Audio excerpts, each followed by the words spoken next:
Hello, everyone. Welcome to our live discussion here with Winnie from Maydm. I am Jay Flores, the Global STEM Ambassador at Rockwell Automation, and Winnie is the Executive Director and founder of Maydm, and also a newly minted person in the Forbes 30 for Under 30 in the Social Entrepreneur category. So, welcome, Winnie. Could you tell us a little bit more about that? Congratulations, and we're excited to see what's going to come from there. Yeah, thank you so much, Jay. Really excited to be on this live. So, yes, I'm the founder and executive director of Maydm. Maydm is a Dane County based nonprofit with the mission of equipping and engaging girls and youth of color with opportunities in the tech sector.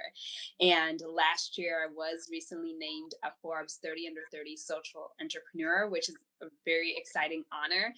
And so it's great to have the recognition at a national platform in the work that we're trying to do here in Dane County, Milwaukee County, and just broader Wisconsin around getting more girls and youth of color in STEM. So, yeah, excited for the discussion. That's absolutely incredible. It's great not only to see that you're doing that work, but that type of work is being recognized as something that is very important and impactful. And for those of you who are tuning in from different areas of the world, Dane County is central Wisconsin, and Milwaukee is also in Wisconsin. So having a huge impact here, but with content that is very relevant for young people all over the world. So tell us a little bit about how during these times how you've adapted. I know you've had summer camps in the past where students come in person. We've had students come in at Rockwell Automation and talk to some of our employees. How have you adapted and how have you been able to keep that community together during these challenging times? Yeah. So, I mean, like everybody else, nobody foresaw, COVID-19 sort of happening. And that really required us to do a lot of change and pivot in our programs. So, we work with rising 6th to 12th grade students in person. And very quickly, once we had the safer at home order, we had to figure out what we were going to do. And so, we stepped in, we decided we were going to loan out our laptops to students and families that we serve here in the community. And then we pivoted our summer programs then to virtual space. And we had the big challenge of taking programs that are 3 weeks long all day and 5 weeks long all day and creating them in a virtual platform, also knowing that kids had already been in Zoom classes for a couple of months, and obviously everybody wants to be outside in summer. So what we really decided to do was to loan out our laptops and then create unplugged activities for students to work on alongside the summer programs. So we took our 3 week long and our 8 week long program for high schoolers, and we did it all virtually. So we split up the day. There was morning sessions, afternoon sessions, and we very much focused on community. I think one of the hardest things right now that everybody's facing, and students and like young people, is just like grieving not being able to be with their friends, right? Not being able to be with people who they care about, who they enjoy being with. And so, right away from the beginning, we started being intentional to create community. So, we played games. Students in our Girl Power is STEM Power, or STEM Power is Girl Power class. We read a book by Abby Wambach called Wolfpack. And so, each afternoon, the students were reading a chapter from there and talking about it. So, we're talking about bravery, teamwork, leading in different spaces. And then we also played fun games like Pictionary and just got the students laughing and just like really excited to be there. And it was wonderful because the students would show up on time to the classes. We had morning sessions and afternoon sessions. They were there encouraging one another. So from a technical standpoint, the students were doing some robotics, some web development, and some other hardware programming. So first of all, trying to do that in a virtual environment where students have already been like given these tools, they came and picked them up safely with their parents, and trying to do that was had some logistical challenges that we had to work out, but the girls just had such a great time. There were you know we did the program through Zoom, and they would just step in and ask each other, if they need help when one student got done. So they very much felt connected to one another. And we saw that for when the program ended, the girls were still on Slack chatting with one another. At the end of the program, the students were saying, "This is my hashtag best class ever. This can't go on forever," right? And like, this is summertime. And so being able to create that community for them to get excited about STEM, find other girls who look like them, who have similar experiences, who are also excited in this, and to meet girls from different parts of the county and to just like build community. That's just something that we've continuously keep seeing. So we've had two reunions now of that same class of girls because they're like, we want to see each other and let's say hi to each other when we see each other at the grocery store. So that's just been fantastic. That's absolutely wonderful, especially during these tough times when people may feel isolated. To be able to find a community that is Yeah. passionate about similar things that you are, especially when it's something as powerful as the concepts that you're teaching the students, I think that's very exciting. And I love the, what was it, hashtag best class ever? Is that what it was? Yes. Yes. Incredible Yeah. that with all this overload and all the challenges that are going on, that they can have that fun, safe environment to continue to grow and learn. I think that's Hmm. great. And so, if you guys are just tuning in right now, I'm with Winnie, the founder and executive director of Maydm, and we're talking about how she has pivoted during this time to help provide a fun, engaging space for young girls in STEM. And it looks like it's going really well. So my next question comes around a theme that we've had at Rock Automation this year around curious people wonder, and I've been trying to help shift that narrative of, okay, if you're good at math and science, then you can be an engineer. Instead of looking at it that way, because not everyone likes math and science right away until they can Hmm. see those real life examples. You're kind of like, why would I ever need to use this? Until maybe they've been in one of your camps and they've had the real experience on how you apply it. Hmm. But shifting that to anybody that's curious can become an engineer. Anyone, at Yeah. some point in your life, you're curious about something, and I think that kind of helps open it up. So, what have you done to help your students see the wide variety of opportunities and try to remove some of those maybe barriers or stereotypes that are completely unnecessary, but maybe preventing some young girls from getting into these subjects? Yeah, I mean, I think what you are alluding to, Jay, is so important. Like that place of curiosity is pivotal because what I was even going to say earlier is that the students got to discover together, right? And I think it's so important that we start changing the narratives. It's not about math and science, it's about being curious, it's about being creative problem solver. And so changing that language in our classes has been really helpful. And then just talking to the students about how they are solving problems, how they're becoming curious about the world, and helping them see that that's what developers and engineers are doing every day, right?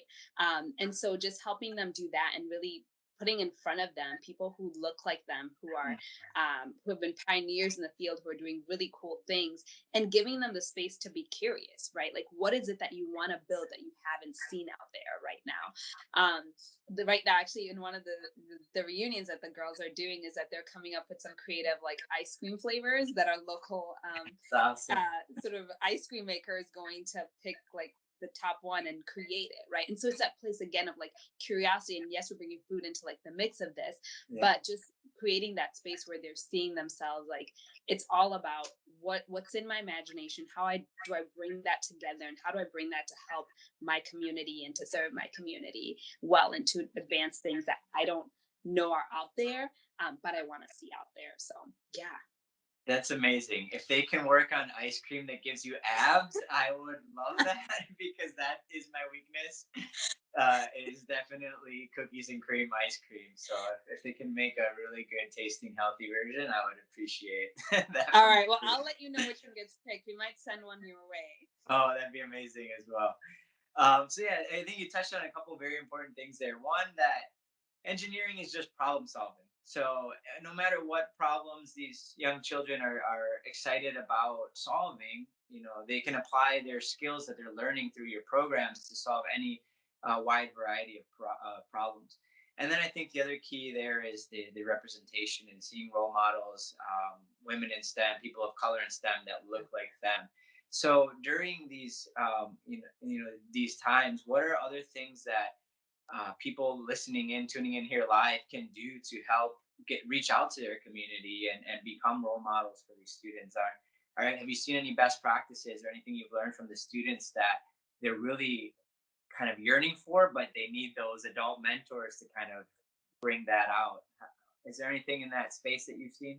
Yeah. So what I'll say, so our programs are multifaceted. It's a technical skills and mentorship and exposure. And so we had to pivot all of those virtually. And Yeah. so our mentorship is once a week while the students are in the summer program and once a month throughout the academic year. And then the exposure, we traditionally go into companies and they're getting a tour, they're getting to interact with the developers, engineers, do some hands-on work in terms of the specific industry focus that that company is working in. And so when we had to do that virtually, there were a couple of companies who had already had those things set up, and so our students got to very much like explore what what engineering looks like in different companies, what developers are working on, and start to ask the questions on how they're taking these engineering sort of concepts that they're learning even into like park design, right? Like that was one of the companies who came over and did that. And so in terms of best practice that I'm seeing, honestly, it's like the scaffolding that mentors provide, just like creating room for students to ask questions and to ask really big questions, right? Yes. And to reimagine like, oh, okay, well, why does it have to look like this and why has it always looked like that, right? And so we're having like, that's what we found to be very very helpful. Representation as well is really important, but just bringing to the forefront like people who have made moves in this space, and for the students to see like it's a continuous space of asking questions, of reimagining. Like no one gets to their like final big idea in moment one, right? Like those ideas go through iterations. And so just creating the space where students are, having to like iterate on the ideas that they're thinking through and the things that they want to build, is something that we've seen to be really important. And just, I think one thing that our students really needed this summer was community, but also to be heard, right? There's a lot of stuff that's happening in the world right now, happening in the country. There's heightened awareness around racial injustice. And so just creating a space for students, again, to say, like, as adults, for us to ask them, for us to create the space for them to share, like, how they're feeling.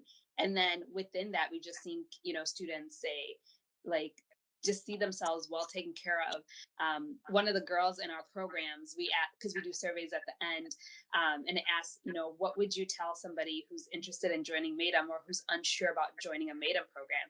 And she said, join Maydm, because in joining Maydm, you'll find a family. And that just moved me because I was like, wow, right? Yeah. Yeah. And to see like, this community of girls, they're like creating their own family, but just like what it means beyond the technical space, right? Like these are girls who are going to continue to move together, Exactly. in like college, in these fields, and be a support system for one another.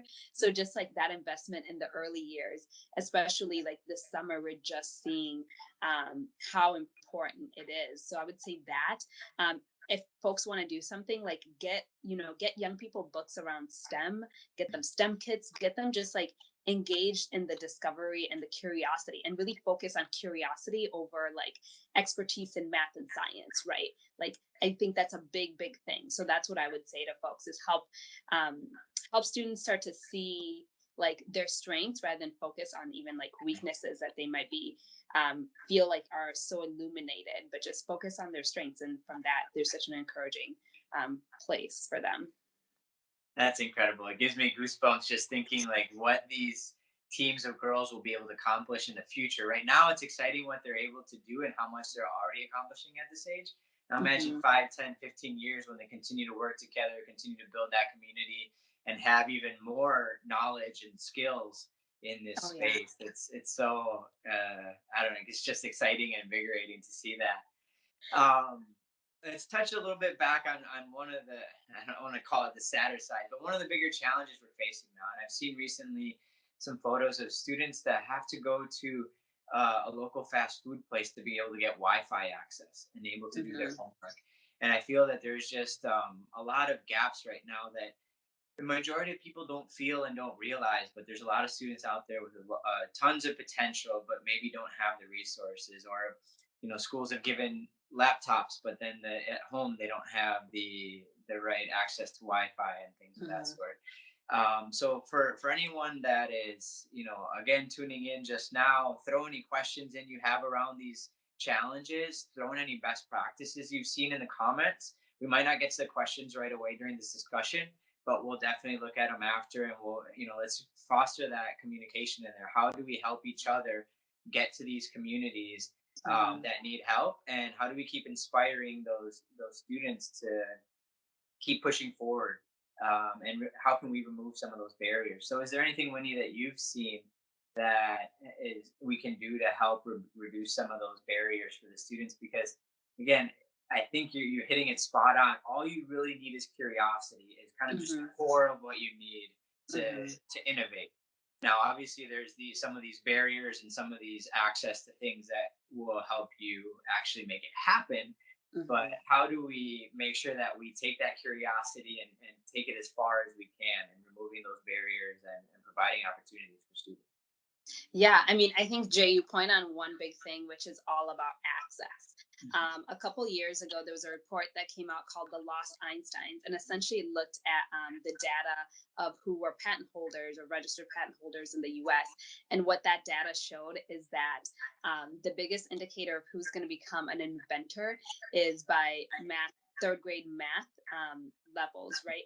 And it showed that disproportionately it was being smart at math and being great at math, and then having coming from a high income household, Yeah. right?